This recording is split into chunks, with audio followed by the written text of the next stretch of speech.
வணக்கம் அன்னபூரணிஸ், இது அமுதா சிவசக்திவேல்.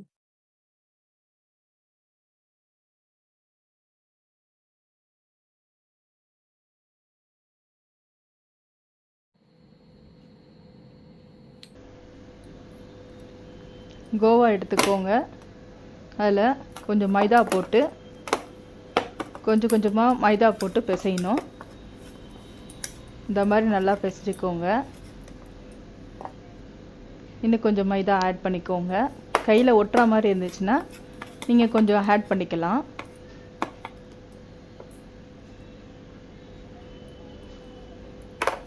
எல்லா மைதாவும் போட்டு ஆட் பண்ணிவிட்டு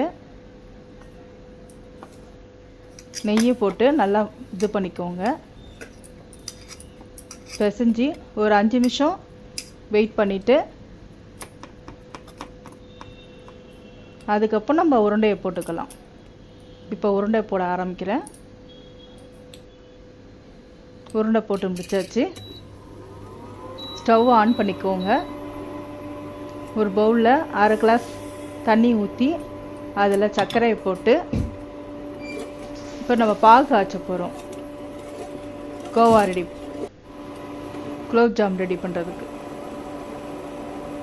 நல்லா இந்தமாரி கொதி வரணும். கொதி வந்தோடனே ஆறுனதுக்கப்புறம் இந்த மாதிரி ஃபில்ட்ரு பண்ணிக்கோங்க. சுகரில் இதுமாரி டஸ்ட்டு நிறையா இருக்கும், அதனால் இதுமாதிரி ஃபில்ட்ரு பண்ணி எடுத்து வச்சுக்கோங்க.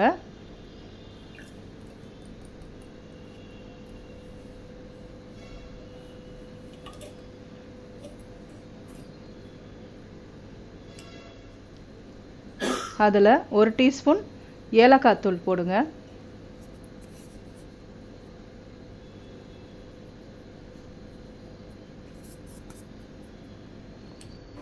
இப்போ பாகு ரெடி ஆயிடுச்சு. இப்போ பொரித்து எடுக்க போகிறோம். கடாயில் எண்ணெய் ஊற்றி நம்ம போட்டு வச்ச உருண்டையெல்லாம் போட்டு பொரித்து எடுக்க போகிறோம். நல்லா பொன்னிறமாக ஆனதுக்கப்புறம் அது நல்லா எடுத்து ஒரு பவுலில் வச்சுட்டு